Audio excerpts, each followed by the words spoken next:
High Jams Radio. Welcome to Between the Notes, brought to you by High Jams Radio. Paisan Kapitan is in the house with you one more time, doing it all over again. The show that introduces you to all the artists that you listen to on High Jams Radio, behind the scenes, get to know them. Also, someone in the community doing great things. It's a great show planned for you tonight. We've got some amazing guests that you're going to absolutely love. But first, I want to remind you, if you're watching on YouTube right now, you've got to hit like, you got to hit subscribe. It's so important. Please do it. I know it's annoying when people say that. I always get annoyed when I watch videos and people say that, but it really is important. So please do that. Ladies and gentlemen, let's welcome our first guest, who's not a stranger to High Jams, been on the show many times before. We absolutely love his music. You do too. But he's not just a musician. This guy has rocked dance floors all around the world as a DJ. He's put out lots of hits, productions and songs and all kinds of good stuff. He even is a businessman, an entrepreneur. He's doing a little bit of everything. Will you please help me welcome DJ Jilber? Oof, you flatter me, Paisan. Great to see you again, man. Always. It's been a few years, been 4 or 5 years since we've been sharing the mics together. Yeah. Oh my God. I think it's been about 4 years. Yeah. Oh my God. Those COVID times? What? Yeah, we did a show in your living room once. Do you remember that? That's what I remember. It was you, me, and my mom. Yeah, it was awesome though. We had a good time. You had your in-laws over there like watching TV and stuff like on the side, and it was so bizarre, but it was great. It was a good time, man. Yeah. All right, take me to the dance floor. So on the dance floor itself, I just want to know this for the people listening at home, because they've been curious about this. Is it actually hard to move a dance floor? Like when you get on your thing and you're about to start the night, do you already know what you got to do to get the dance floor bumping, or is every crowd different and you got to try different things? Yeah, absolutely. I mean, it's just like playing any sport. I mean, there's the lowest level, then there's the highest level, and like the nuance in it is you have to be able to read a crowd, right, Paisan? Yep. I mean, a bad DJ can make a great crowd dance. And even the best DJ can't make a bad crowd dance if no one's going to get up and dance. Yeah. But there's all this in between of there's so many crowds that the same DJ on that crowd, the better DJ will always have more people dancing, more people engaged. Got it. So a little bit of experience and also that feel. You have to have feel as a DJ. Of course. Will win the day. What's the quickest way a DJ loses a crowd? Oh my God. When one of those Hope Bars comes and asks for a song, he's like, right now, you put the song, bro. Put the song, $100. Yeah, $100. There you go. That's my niece. Put my song. Okay. Sometimes crowd pleasing special requests, or you're not in tune with the crowd and you are like, I want to experiment. But I mean, you can always come back. Like a good DJ can always come back for a little. But you're not going to play the perfect songs and have every single person dance for it every time, you know? I got it. Yeah, so, you know what to do to bring it back into the excitement. All right, good. So your dad was a very well-known DJ, and did that help you when you were coming up, or did that kind of work against you? Because some people are like, it's the son, he can't be as good as the dad. You know what I mean? Like, was it like that? That's a great question, man. I mean, I probably wouldn't be a DJ if it wasn't for my dad's initial influence. I think initially it helped me because he did mentor me in the beginning, but then I was very limited in my technique and everything because I was just learning from him. And there's other things that held me back, but I had to find my own way and kind of like come out from under his shadow and like, you got big shoes to fill. Yeah. So is there anything he taught you that you're still using today? Any tricks or moves aside from the basic stuff? Man, I don't mix the way I used to when I first started. Got it. If he never taught me those basics, I just never would have grown. Like it's like having one step missing on a staircase, you're just going to falter. So. Now, you talk about him in such a respectful, loving way, which is great. And I know you guys have a great relationship because we've known each other for many years. But is there ever a moment you felt like, I got to step out of this guy's shadow and show everybody I'm the guy? What's crazy is when you're trying to do it, it doesn't work that way. But when I more so focused on doing my own thing, just when I started making music from the heart, and I did music for music's sake, and not to get out of my dad's shadow or to build a reputation or anything, that's when it really came together. And it just happened naturally. Like I said, it's like when you want something, it just eludes you. Yeah. But then when you're not even paying attention, it's like falls into your lap. Kind of like all the streams and hits you've got on a lot of your music. I mean, you've got some music that is 100+ million streams. That's pretty amazing. Better yet, what track in that high, trending rate, what track hit that high where even you were surprised? Like, I didn't think the song was that good. Is there a track like that? Oh, I have a great story about Gyeongchun, which is probably like my biggest song. And I mean, there's a long story with that. Basically, it was based on a real life story. It was based on a specific, like a girl. Like the best songs are, yeah, of course. And I had that song in my pocket, like just done for the longest time. Yeah. And this was like maybe 6 months into like releasing music. Yeah. And I showed it to everyone at the dinner table, and they like scoffed at it, like, oh, what are you doing? What are you doing? Music? You're making music? Like, you have a fine degree in finance. Why are you doing? You got to give me the Armenian accent when you say it. Exactly. And I was like, oh, guys, this is gonna be a hit song. But I was in no rush to release it. Yeah. Fast forward, it had not even been a month, Paisan. Yeah. And I see on Snapchat, back then Snapchat was actually popular. Yeah. I see my song on Snapchat. I'm like, what the I'm like, how did this I started getting like all these people hitting me up. But did you ever post it? No, it was leaked, Paisan. It was leaked. Armenians can't keep anything secret. And it just blew up. It was with Spitaksi Haiko. Yeah. And at that time he had done Migana. And I really liked the track we did. I was in love. I mean, obviously, I'm a co-writer on it. Sure. And I wrote that with Bombalia. Oh yeah. I wrote the initial. She came. We collaborated, did her thing, and it's a really like from my heart track. Yeah. But I was in no hurry to release it. And what happened was after it got leaked, it blew up. I was like, dude, I wanted to film a music video for this. So like 5 days later, like the next week, I flew to Armenia for 3 days. Wow. To film a music video with Spitaksi Haiko. Dude, but it's an amazing song, and that's how it goes. But you Armenians can't keep a secret. I remember I've told the story before, but Super Sako gave me a track once that he hadn't released yet, and he goes, "You can't play this." And I'm like, "I won't, man. I respect that." And he goes, "You play it when I tell you." And then I went to a wedding, and the DJ was bumping it. And I called him. I go, "Sako, they're bumping your songs." Oh yeah, I gave it to him. I'm like, "What the hell, dude? You told me not to play it." And anyway, so it's all good. That's the Armenian music. I don't know what to say. What separates a hit, like a hit Armenian record, from one that just disappears? Like how do you know when it's going to blow or not? You just don't, right? Hit is very, I mean, using a broad definition of the word hit. Yeah. It's typically a song that has the right songwriting elements, that it's both catchy. It needs to have like heart. Yeah. So a track needs to have heart. It shouldn't be written to, like, when people go in the studio and they're like, "Yo, bro, let's write a hit." Like, that's not what you get a hit. That was the old days. They did that in the old days. Even then, it was, I feel like... I mean, like in American music, because I was part of all that. I played with the Platters, that old group, the 50s group. I toured with them back in the 90s. I was their keyboard player. Oh. And what they would do is the record company would say, "Hey, we're going to go record a new hit." And they would tell the radio stations, "This is a new hit." And it became a hit. It was really weird. Wow. It just doesn't work that way anymore. Self-fulfilling prophecy. Yeah, exactly. But people back then, there wasn't a lot to choose from, so they guess anything that came out was a hit, right? Well, anybody, I'm sure there were a lot of flops, but the thing about like writing a hit song is that when you're in the studio, the songwriter, typically very talented people. Yeah, and I've written songs fully by myself, music, lyrics, even though Armenian's my second language technically. Yeah, you're typically very talented yourself. Just in case you were wondering. I love to create, and when I create. The good thing about being a DJ is you always have the crowd in mind. You just have this like sixth sense for the crowd. But I also create with my heart in mind. So like anything I make, actually my first interview, I said this in Armenia, there's like a Venn diagram. It's like what I want to make and what my fans want to listen to.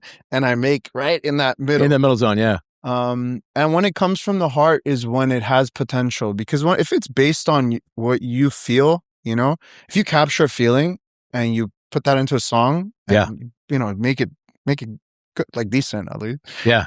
That's when you have the ability, like the possibility of capturing magic, a hit song. Yeah. Basically. What now, along the opposite lines of that, what's something people are doing in 2026 and they're still getting it wrong? I'm not feeling a lot of heart in music nowadays. I mean, I'm no shade. I think the Armenian music industry is it goes in waves. You know, some years you have great years with lots of hit songs, and some years it's like Sure. It's lower. And I haven't. You think it's technology? Because a lot of the AI stuff and everything else, people are starting to get lazy. And you know, one thing I will say is possibly I'm not getting pushed those songs because algorithms separate everyone into their own little categories.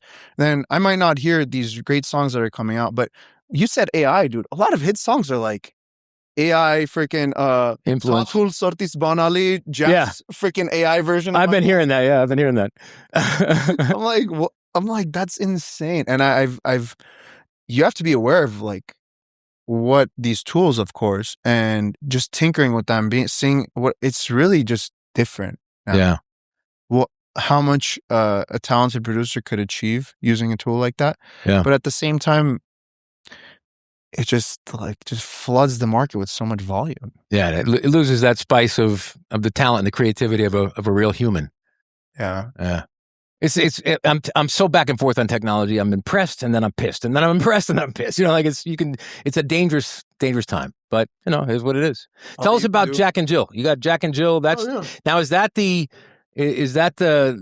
classic reworking of songs you're doing that I've been seeing on all the posts on Instagram and everything? Yeah. So the one that went viral is we didn't edit. We're not the only ones, but every language, like if you name it, like Arabic, Persian, like there's the voices in my head go with every culture. Yeah. But we had an edit of Voices in My Head Go. Yeah. That was probably most well received, most popular. And also at the end, it's not another song, it's our remix of Aram Asatrian's Drakti Peri, which was also like people were like, hey, what is this song? Like, can you send us this remix? There aren't a lot of people doing tasteful electronic remixes, like making electronic music in the Armenian music scene. In my opinion, I think there's a huge gap. And that's kind of, I grew up in college, I was listening to Trans Tiesto and Armin van Buuren. And then like I was in college 2011 when Avicii came out with Levels, and I was in that whole EDM era. Oh my god! Like, it's just like I love like that music, and I just want to bring that to the Armenian market. I mean, we don't really have it. No, and see, I can sense your passion in it, which probably answers my question. My next question was going to be: do you feel like you're preserving Armenian music or changing it? You know, like is it?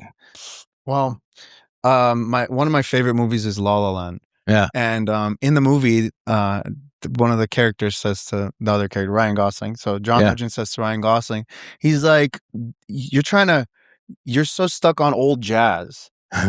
But these people that you're trying to emulate, they were revolutionaries at that time. They were so new, and you're a traditionalist. You're old now, so you got to always be reinventing, reimagining. Yep. And I mean, doing music enough, you realize that if you were to distill it to a term, it cheapens it a little bit. It's novelty. Yeah. Is that you have to be taking whatever is now and coming up with something newer, something, always injecting something new and creative into it. Otherwise, it's like, oh, it's old music. It's the same songs we've been listening to. Typical Armenian remix. But your stuff's not typical though, man. It's got a pop. It's got a really good wow factor. You know what I mean?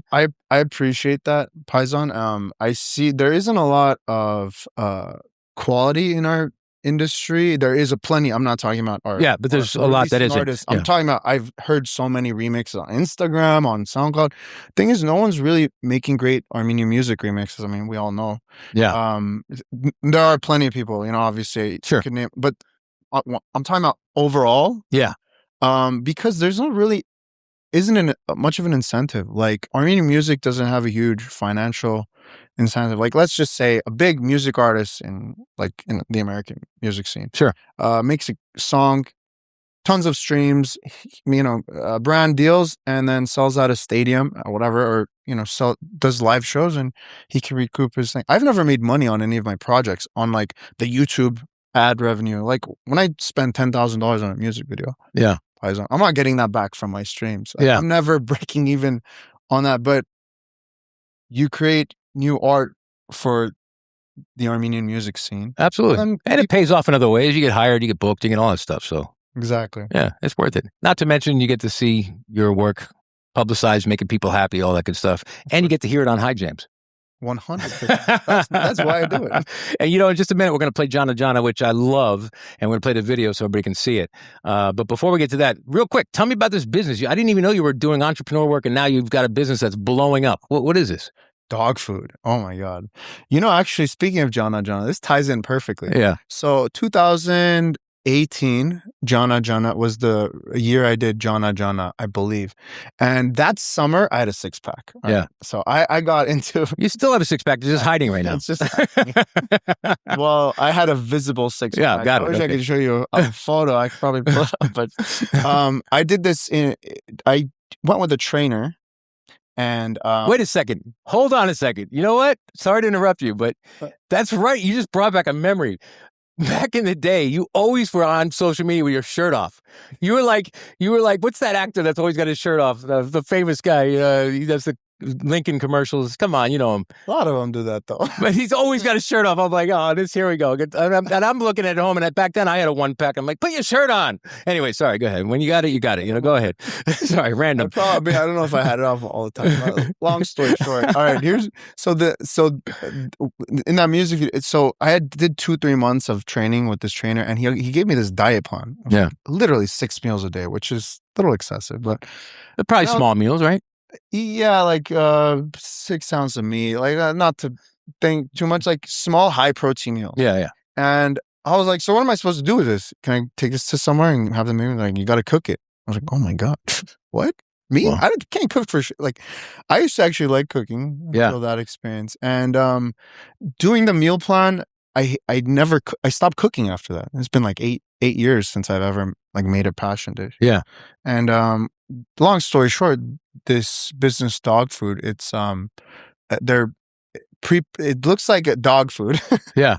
And when you're eating like a bodybuilder, you're working out, you're eating the same thing every day. It feels like you're eating dog food. Got it. Okay. But it's healthy. Sure. There's no processing, and they're just high protein meals. Like all the meat, the protein portion, already cooked, ready to go in minutes, and it solves that problem of like meal prepping for when you want to get in shape, because everybody wants to be in shape. Yeah, of course. And you're like, okay, well, how do I do that?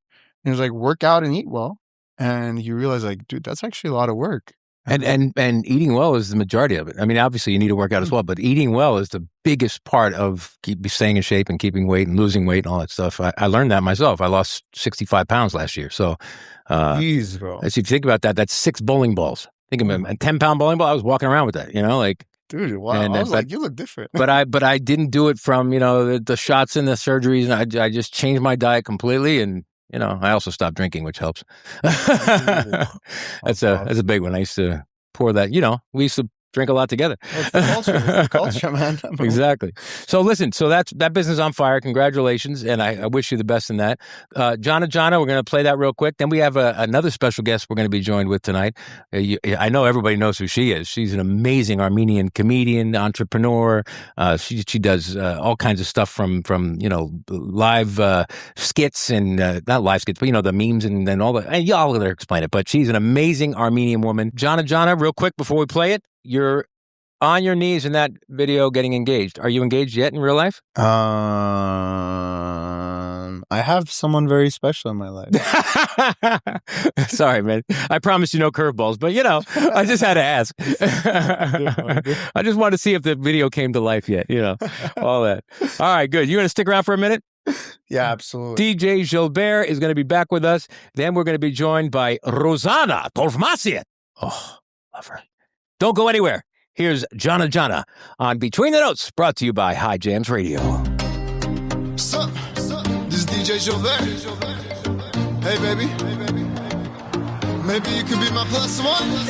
Մոտքի շերեքեզեմ կարո Այ սիրուն աղջիկ Թող բացվող ամեն առավոտ Տամ քեզ կարծր մի պաչիկ Մոտքի շերեքեզեմ կարո Այ սիրուն աղջիկ Թող բացվող ամեն առավոտ տամքից քաղցր մի պաչիկ Քեզ կրկեմ ամուր իմ սեր Քո չափին վարեմ լույսեր Դե արի նարդիր իմ սրտին տեր Janna Janna նայենա սիրտս տարելա Այս աղջիկը շատ լավն է կյանքու արևա Ամա սիրտս ախանա սիրահարվելա Այ հոգիս հանելա Janna Janna նայենա սիրտս տարելա Այս աղջիկը շատ լավն է կյանքու արևա Ամա սիրտս ախանա սիրահարվելա Այ հոգիս հանելա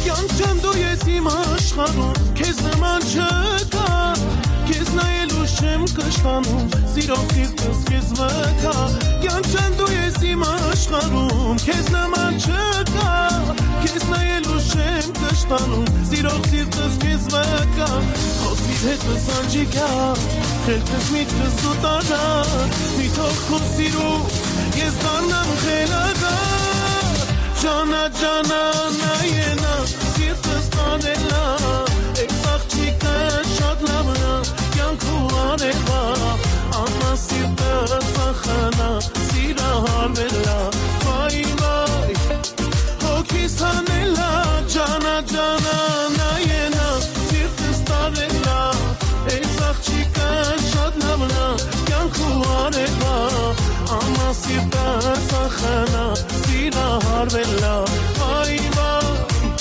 հոգիս հանելա Արա Հովանեսյան DJ Jilber Ayo Here we go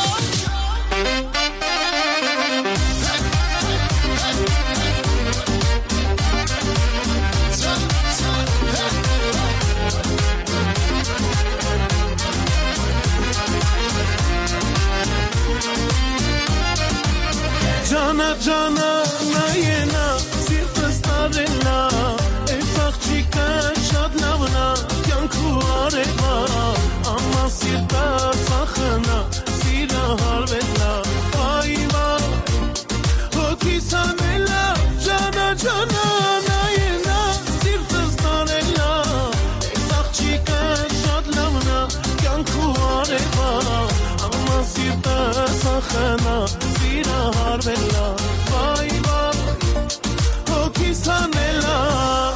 Looking for a one-stop shop that does it all? Everyone's buzzing about Grand Ridge Market. From A to Z, we've got your food needs covered.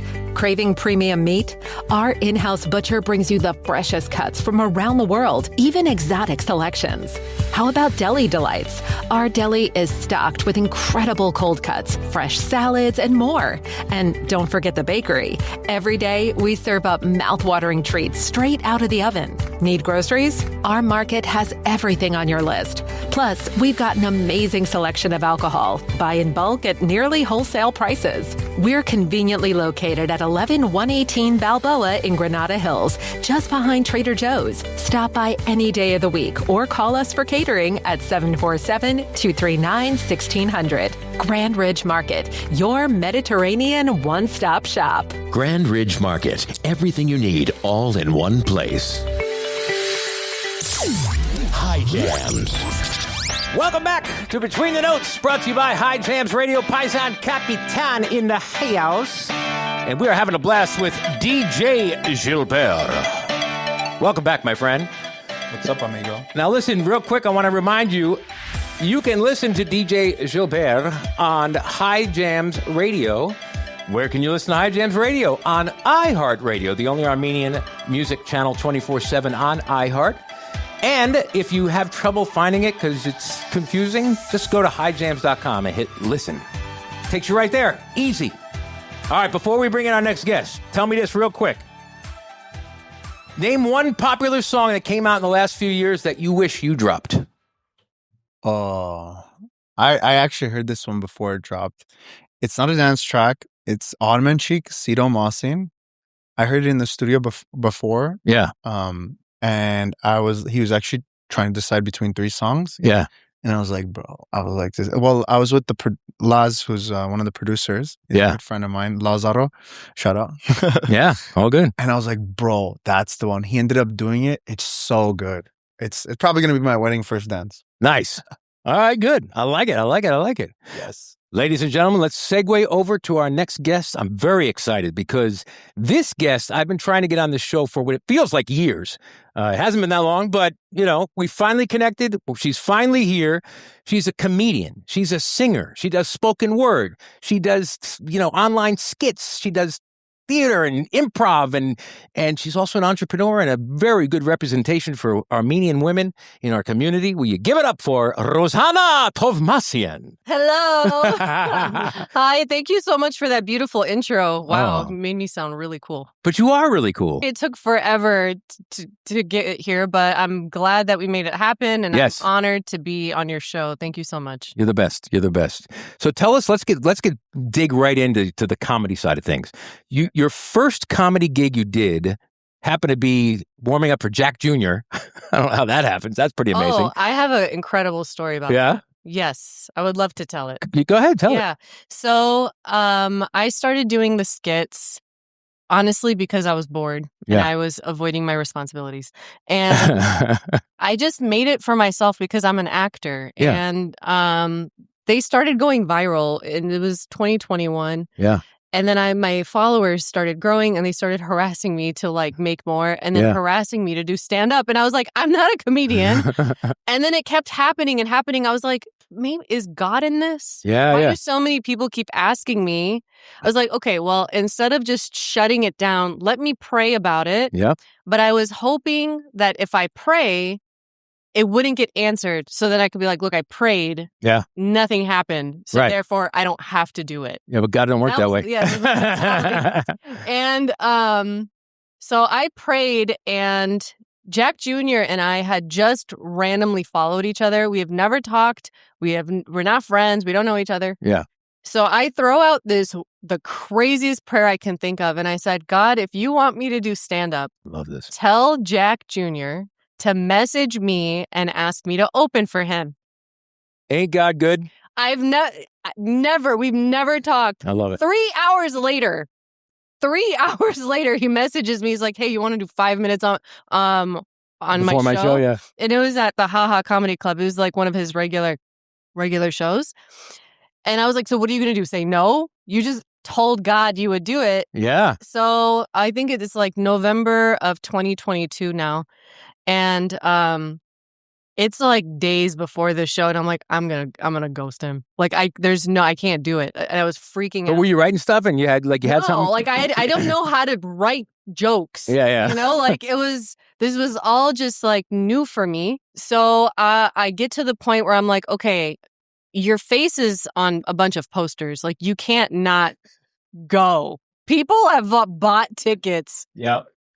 My fans, I guess at this point, I was like, I have fans. I don't understand this concept, right? So, people are there. He told me I had 5 minutes. I lost track of time, and I couldn't see the light. I didn't know that was a thing where they show you a light, and then you're supposed to get off the stage. Yeah, you stop. So I kept talking. So 5 minutes turned into 15 minutes.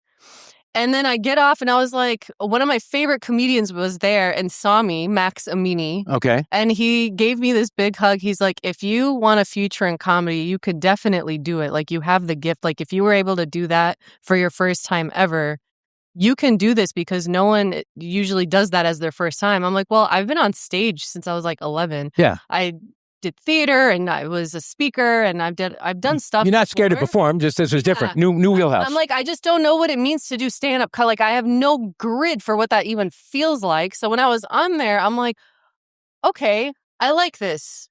Yeah, that's what I was going to ask you. When you okay, sorry, I'm going to rewind you a hair. Yeah. You're about to take the stage for the first time. You're about to grab that microphone. What are you feeling? I had anxiety diarrhea. It's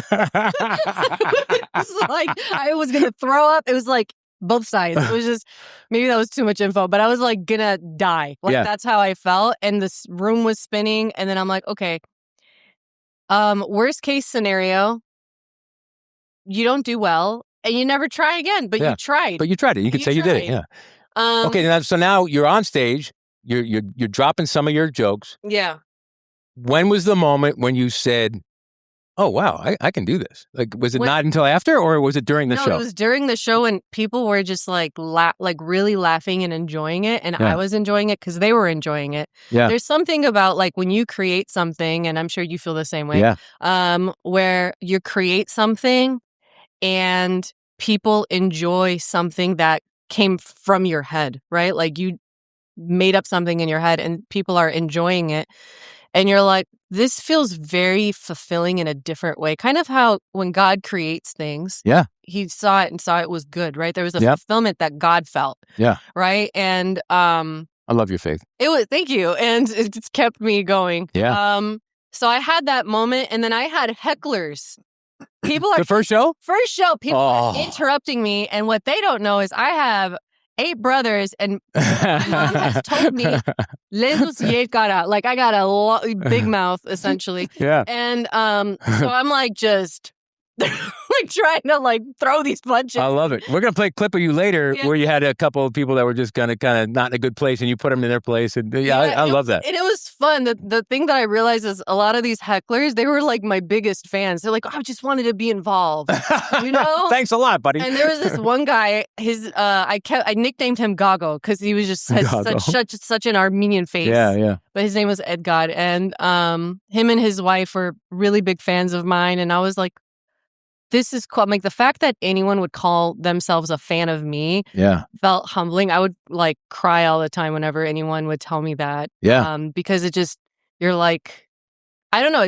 I'm still getting used to that. I think that's I'm a fan of yours. Thank you. Can you get her some tissues, please? But so after that, I was like, I like this, and it's so much easier than theater. Yeah. Oh my gosh, theater is like by the time you're ready to do the show, you don't even want to do it. You're over it at that point. But after this, you went on like a 20-city tour. I did. And even with that, so I had gone to Nashville for a little bit, and I had just posted. And again, in my head, I was like, God, if you want me to do a tour, I'm going to put this post out there. I want feedback from people. Yeah. And I had no idea that people like to do an like headline. Most comedians, open for like 15 years before they headline. I have no idea. Got to prove yourself, was not in the comedy scene. I've watched comedy since I was a kid. It's one of my favorite art forms, but I didn't see myself doing it, you know? And so I was like, hey guys, would you want me to do a tour? And people from all over the world responded. They're like, please come to Brussels. Please come to New York City and this and that. Wow. And Jack saw it and he's like, oh my God, I'll help you do your tour. Let's do it together. And I was like, oh my God, it's happening again. Yeah. Because I had prayed. I was like, what if me and him do it? I was like, I'll let him offer. Yeah.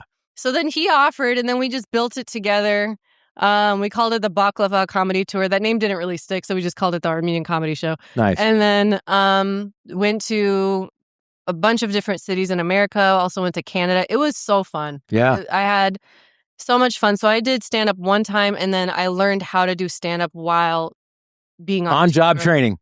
It was a lot. Like the level of adrenaline that I experienced. I didn't have anxiety going up on tour, though. It was towards the end I did a little bit. Yeah. But because I realized I was now expected to be just as funny. Yeah, of course. As comedians like Jack, who's been doing it for 20 years. Exactly, like Antic and Mary, who've been doing it for 15, 20 years. And I love them. They're my friends. I learn a lot from them. But I'm not like at their level. You know what I'm saying? Sure. I don't have that level of experience. So But you're armed, baby. You got God on your side. So eventually got to me, and I think it still kind of gets to me sometimes because I was actually going to ask you if there was ever a moment you wanted to quit. I was going to ask. That was one of the questions. Yeah. I've lost count how many times that I really wanted to quit, but a lot of the comedians that I've been on stage with, they have all felt that way, and they're like, I still get scared. Yeah. I still get scared before I go on stage. I still get nervous. Am I going to be just as funny as the last time. And then that thought started to get to me. It's like, I was really Your funny. biggest enemy is your own mind. Yeah, I was really funny this last time. Am I going to be funny this time? And there were times where I was not funny. As I'm talking, I'm like, this shit ain't funny, you know? But the thing is it's just kind of like what DJ Gilbert was saying. Every crowd's different. So you're going to drop the same joke that killed it in this city. And it's going to be different in this city. Yeah. And you got to find a way as a professional to bring it back up and, you know. There was so much that I learned. I had to put on my like coach and my marketing hat when I started writing jokes because I'm like, well, marketing 101 or sales 101 is, it needs to be relatable. Yeah. Like they need to care, right? There needs to be a level of truth in your joke. And again, there was things that I would do in LA. Everyone's dying, laughing. Yeah. I would do it in Houston. Crickets. You're like, man, this really killed at the last show. And so I would say it on stage. I'm like, if you were in LA, you would have laughed. This killed over there. But man, how great is God? I just got to stop for a second. There's going to be somebody at home going, yeah, whatever. She closed her eyes and said, listen to me. It's true. That's how I quit drinking. I literally dropped my knees. I said, I don't think I should be having hard liquor in my body, Lord. I think that this is something that's harming me and I want to have a long life with my family. If you agree with me, take it away. Mm-hmm. I woke up the next day. I had no thirst for it and no taste for it, and I haven't drank a drop since. So it is real. Just try it. If you don't believe her, try it. Talk to him yourself. If your heart's talking to him, he listens. Amen. That's very true. All right. Sorry to get all random sidebar PSA, but speaking of real life issues, your comedy is kind of rooted in a real life fashion. Do you ever get to a point where you're like, I got to draw the line with this one. I can't get too funny in this area. Do you have some limits to it, or is? Oh, absolutely. Also, people think everything I create is about my life, and it's not. It's not. Okay. It's okay if it is, though, because that's what makes some of the great stuff. It's okay if it is, but I also do observational comedy, and I make it about me sometimes because it makes it relatable. Yeah. Right. If I talk about, I was, walking down the street and I saw this random Armenian auntie, I guess I could set it up that way and maybe it would still hit. But again, I'm still learning. I'm still a new comedian. And so I thought it would just be easier if I said my mom said it. And now everyone thinks all of these things about my mom. She's like, what are you doing? I'm like, look, you're everyone's mom. You're like the Armenian mom, essentially. Anyways, yeah, there are certain things. But they embrace that, right? Because they love to relate to Armenian moms and all that stuff. For sure. Do you think they ever get uncomfortable by some of that? I've had people leave some nasty comments where they're like, what mother says this? I'm like, okay, first of all, my mom is an angel from heaven. Yeah. She raised 10 children and was a faithful woman and is just like the kindest human you will ever meet. Yeah. To walk this earth. So I'm very protective of my mother. And she was enjoying the video. She thought it was funny. So that's why I kept it going. If she had told me that it was hurting her feelings, I would have stopped. Got it. Right? Yeah. So that's, I don't cross the line when it comes to mocking faith. Like I'm a believer. I'm a Christian. Sure. So that's something like I would not even want to joke about that. Yeah. And then I don't joke about. The only thing I say is God's got a good sense of humor because he made me. You know what I mean? Yeah, I mean, he created, not but like, say she agrees. He created everything, right? So if there's anything that brings life and joy, it is from the Lord. Yeah. Right? So. Amen. Yeah, I guess I've been trying to stay away from I don't want to mock people. And I think I've made the mistake of doing that a few times because on stage, if you forget your line or you forget your joke and there's hundreds of people staring at you, you're like, you better say something. Yeah. You can't go to commercial. You're like, okay, I'm starting to disassociate. I'm on stage. Yeah. So I would do crowd work and then sometimes it would turn into something I'm like, why did I say that? And you can't take back what you said. So there have been those moments where I'm like, recover. Yeah, I'm like, so I've been actually praying more about this is like, God, Jesus, if you were the comedian, how would you do this? Because you would kill, right? Like you would sell out every show and you would be amazing and you would be so funny. But what does that look like? What does comedy that's life-giving, that's hilarious, that's relatable, that doesn't mock, that does not insult look like? And there are times where I did fail at that. And there were times where I did say things that I probably shouldn't have said. Yeah. Again, still learning. I think there's a little bit of a pass there. You can still edify and build people up. Yeah. And love on the crowd and still put a plank in their eye too. I mean, you can do a little bit of that. Yeah, because it's that's the setting. Yeah, that's the setting. There's a difference between teasing and heart, I think heart. Yeah. So I'm like, some people love it. They're like, make fun of me, you know? So I love doing that with them because it's like a little dance and they enjoy it. Make fun of me. Go ahead. Yeah. Still no problem. I love it. I love it. So yeah. I try to do my best to talk about things that are relatable because I've noticed that people like to feel seen. And one of the most incredible moments that I've experienced, and I may cry at this point. Sorry. I was in Paris and some fans reached out to me and they were like, can we please take you out to dinner? And I'm like, wow, the fact that anyone knows me in Paris is like crazy. I was like, I would love to meet you. Absolutely. Yeah.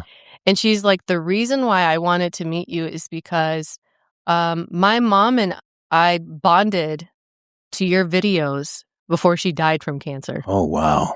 She's like, my mom would send me your videos all the time. And I guess there was some type of tear in their relationship, but this kept them together. My videos brought them back together. And I was like a wreck. That's amazing. I was a wreck. Yeah, but you better get on your knees and thank God for that. And I was like, God.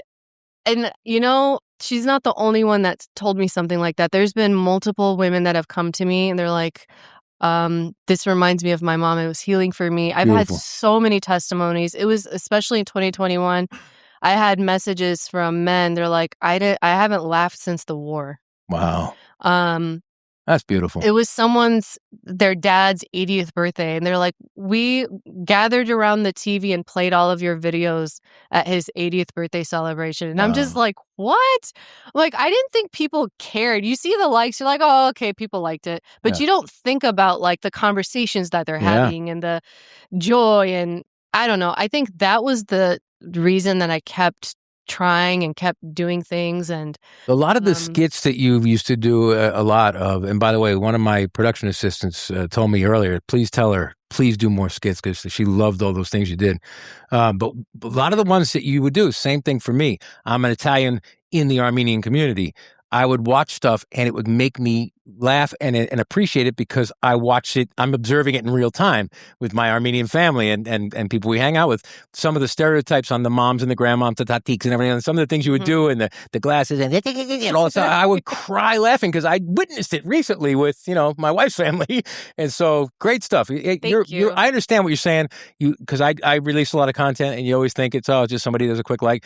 But then you get an email or a call or someone in person who tells you, hey, bro, this totally changed my life.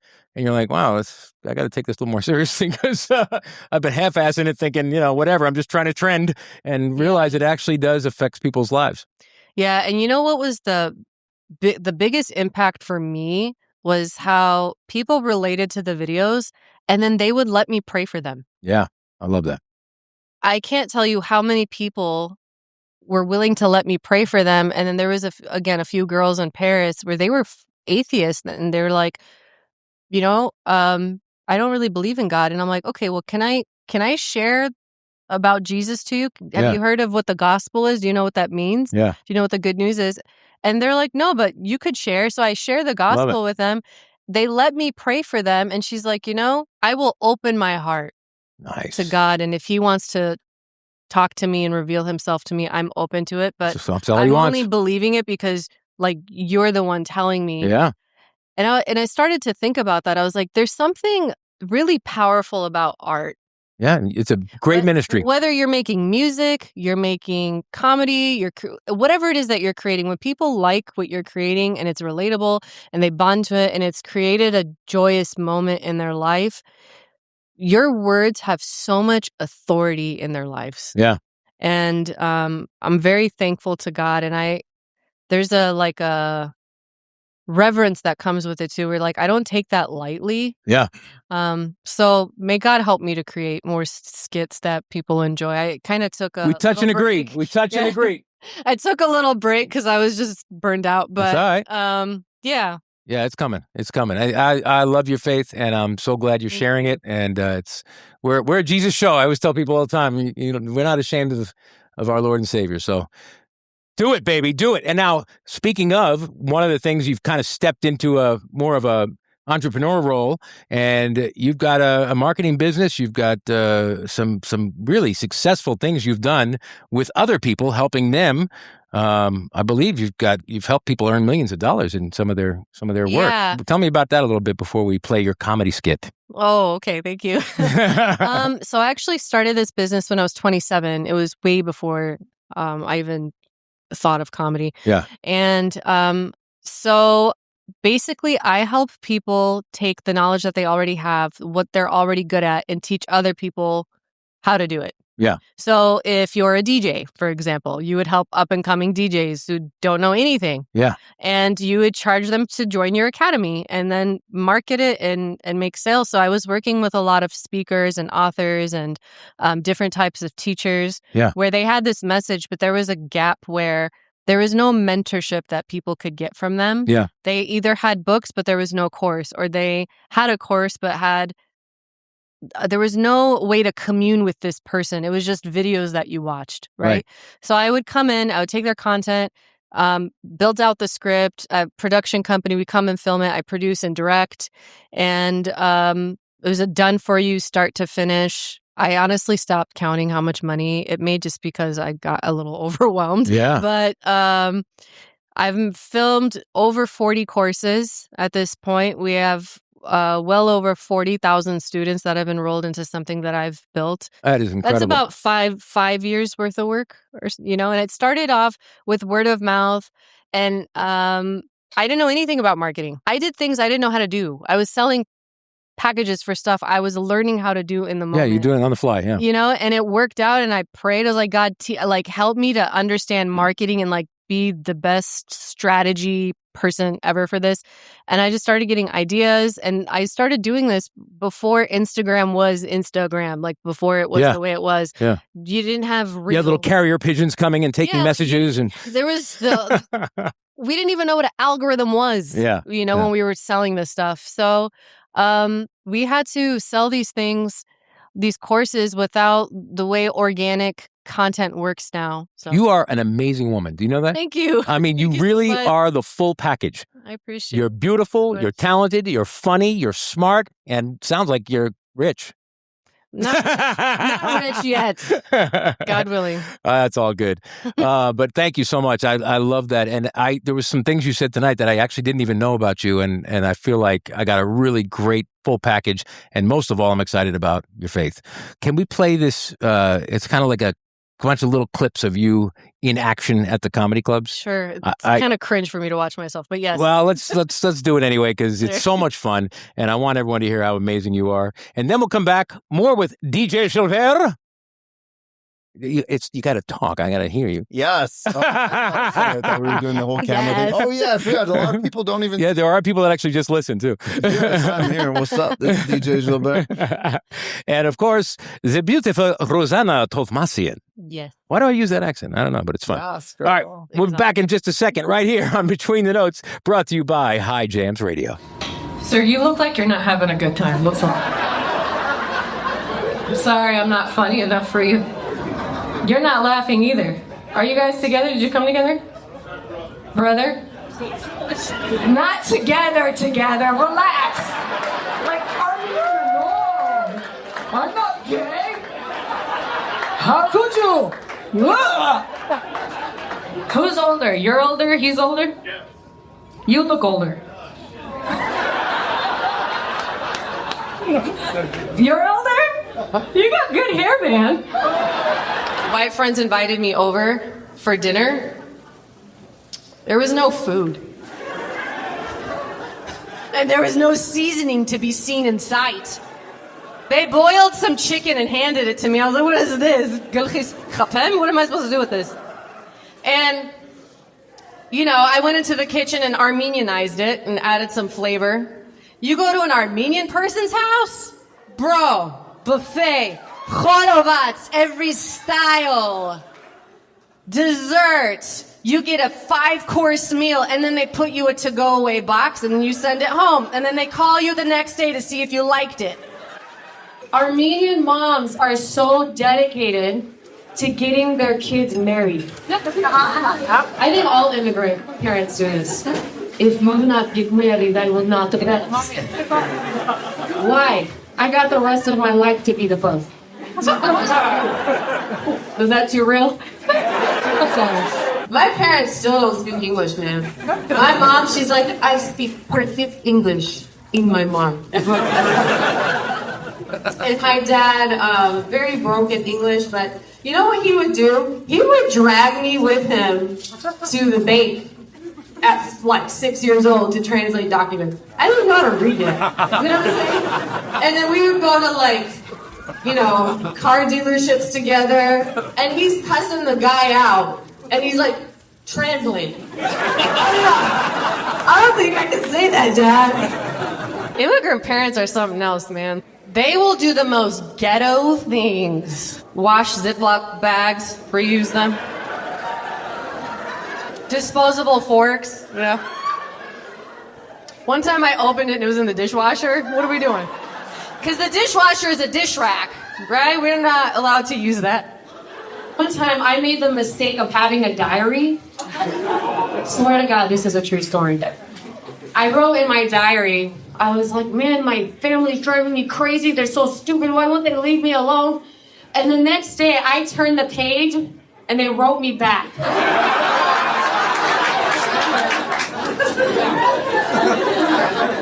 One of my brothers wrote me back and he's like, it's because you're a fat loser and you're adopted. There are places you go, and then there are places you're invited into.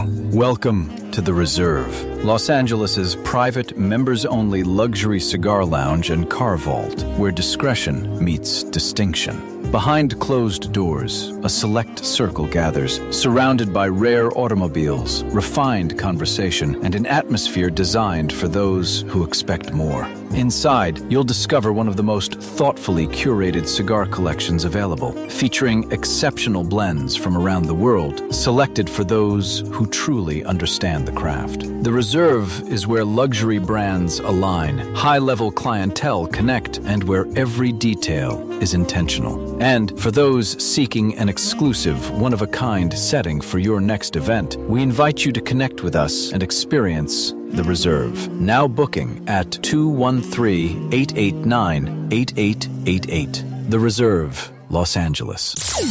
High Jams. Welcome back to Between the Notes, brought to you by High Jams Radio. It is me, Paisan, back with you, and thanking you so much for tuning in. Welcome back, DJ Jilber. What's up? Rosanna Tovmasyan. Hi. It is so great having you guys. I'm having one of the best times I've had yet on this show recording it. I hope you guys are having the same as well. Yes, it's been very fun. Very honored to be here. Juan, 1,000,000%. Oh, 1,000,000%. I know him. Hey, we've gone so beyond our normal time frame, which I'm fine with. But just in the interest of making sure you guys have somewhat of an evening left, let's do our rapid fire bonus round, which is I always say it. I feel like it's like a game show.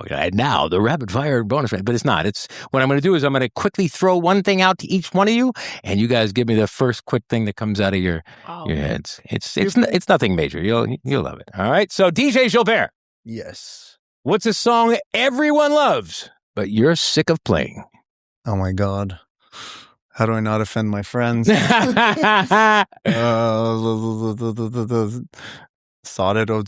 No, actually I love that song. All right. Everyone loves. I don't have It doesn't one, mean but- that you don't like the song. It just means you're sick of playing because you play it so much. Sick of playing it. Ugh. That's crazy. Probably Hope Giovanni. Oh, Got it. yeah. I'm tired of hearing it. I love the song, but yeah, it's just, I mean, I still love playing and it. we played on High Jams too. On so. the scale of sick, that's like on there, but I Yeah. don't get sick of the Got it. songs, Got it. you know? Great song, but you just played a lot. Yeah. All right, Rosanna. What's something women are judged for that men get praised for? Everything. Having boundaries and standards and convictions and saying no Yeah. and following your dreams and We need to extend the show. yeah. She's got a list. DJ Jilber, have you ever played a set and thought to yourself, this crowd doesn't deserve me? Oh, every day. No. No. Every set I play, hey, I inject, they say, you know how they say one for you, one for them, or two for them, one for me? That's how I play Paisan. Okay. I always have a good time with my sets. All right. Put your shirt back on. I'm just kidding. All right. Okay. Rosanna, what's one lie people tell themselves to stay comfortable? It's not my fault. There Whatever it is, you think it's not your fault, there's a good chance there is. Yeah. A little chance. That's a good answer. That's a good answer. DJ Jilber, what's the fakest thing DJs do behind the scenes? The spinning the knobs and all that stuff. Like, you don't need to be spinning all those knobs. That's not doing anything. I noticed that. The touching. You ever see that? So much. Yeah. I do it too. Don't get me wrong. It's all for show. It's dancing for DJs. Because you're bored, like you need to look like you're doing You gotta something? touch knobs. Oh. That's what DJing is all about. Okay. It's about touching knobs. Sometimes not even moving them. Rosanna, what's something you wish you said sooner in life? Oh my gosh. Why do I get all these deep ones? I know. I was thinking about that. I'm like, wow, I really kind of... What do I wish that... I think I wish I would have given my life to Jesus sooner. I wish I would have realized that apart from him, I'm actually not that great. Yeah. And all of us. Saying I'm sorry sooner and self accountability and reflection and all of those things. Yeah. Yeah. I love it. Okay. See, that's why I gave you those questions, because that's a good answer. All that. He gets the sound bites, you get the love. She's deep. And I'm just a no, shallow. You're deep. It's I'm in just there. a deep. I'm just a shallow. I'm just a button pusher, you know. All right. But here's a chance to not be shallow. What's something you believe that most people would disagree with? I would feel like most people would agree with me. I mean, I'm a big believer in the individual. So I don't look at people as their labels, like their ethnicity or their job or this, that. So I do take people on a case by case basis, and I don't judge people. I'm open minded. I'm an artist, of course. I'm open minded. I would definitely describe myself as more open minded than most people in my line of work. Nice. Okay. Yeah, you are. I mean, we all are. We're all cut in the same cloth. Yeah, exactly. All right. Last one for either one or both. Tough one. I'm expecting one of you to answer this. What is one thing you've done that you never admitted publicly, but you will tonight? I don't even know. Let me think. I feel like I'm an open book, like I admit things. Yeah, I've admitted everything. Hold on, let me publicly. Not everything. No, you haven't. Let me think.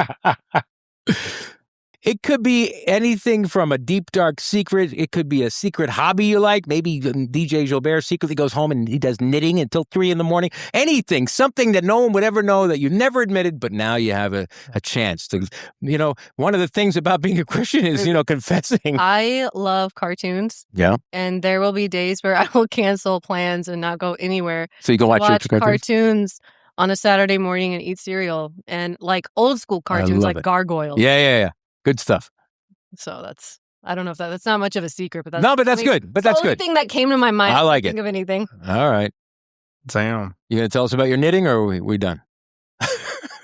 Oh, he picks fruits. I'm a very, very. I do so much stuff, Paisan. I know. I don't know what. I'm gonna let you. You can submit it later, and I'll put it in the notes on the presentation on YouTube. Right? There, okay. This is a thinker over here. This is a thinker, Rose. I hope you guys had a great time. I really enjoyed both of you being here. I think it was actually a nice pairing too. It was a perfect compliment to each other. Fun. Thank you. Yeah. Thank you very much for coming in, DJ Jilber. I'm going to put information in the description of where to find you. But is there anything you want to mention that people should go and look right away? No, but I promise you will be seeing me around. There's a lot of exciting stuff in the works, Paisan. Nice. And, anything you want to drop before anyone knows? I have NDAs. I'm not even joking. Oh, okay, all right. I aim to blow people's minds, and it's blowing minds is what's gonna happen. I believe it. You're on the way. And how about you, Rosanna? I'm going to put information in the bottom of the description. But anything you want to say to those who are not reading that description? I would say the best way to stay tuned for what is coming, because there are some things in the works that I also cannot share, is to follow it. Follow me on Instagram, and like I'll be posting about it. And I plan on doing some shows soon, and I haven't been on stage in a minute. And skits. More skits. I will be releasing very interesting skits, actually. I want to be in one of them. Yes, let's do it. Let's do it, please. Let's do it. Be fun. I need 50 skits, 100 skits. I need 300 skits from. Paisan, I do have. Sorry, I did remember. I do want to mention honorable mention. So, with Jack and Jill, we're probably going to be releasing an EP. Nice. It's more like a body of work type of thing. We're not pushing super hard to promote it, and we just want to put quality music out. So, just follow our Jack and Jill Instagram. Okay. And probably we're going to post the EP on SoundCloud. And you know what? We'll send some stuff over to High Jams. Please. Reason being because obviously when you remix music, it's copyrighted. Yeah. They won't let you post it on Spotify, Apple Music. So guess what? I can play it. I have all the licensing, and come and get me. Yeah. Not to mention I have the artist permission most of the time. All right. Well, listen, thank you so much, both of you, for coming. I really appreciate it. DJ Jilber Ruzanna Tovmasyan, and I wish you nothing but the best. And I pray God continues to bless you, guide you, and completely keep his grace over both of you. And you have an amazing career, amazing future, both of you in your personal lives, filled with joy, filled with prosperity, and filled with blessings from above, in Jesus' name. Amen. Remember to hit like and subscribe to this religious channel. No, I'm kidding. Listen to us on High Jams on iHeartRadio, please. And we'll do it again next week right here on Between the Notes with Paisan Kapitan, High Jams Radio. High Jams Radio.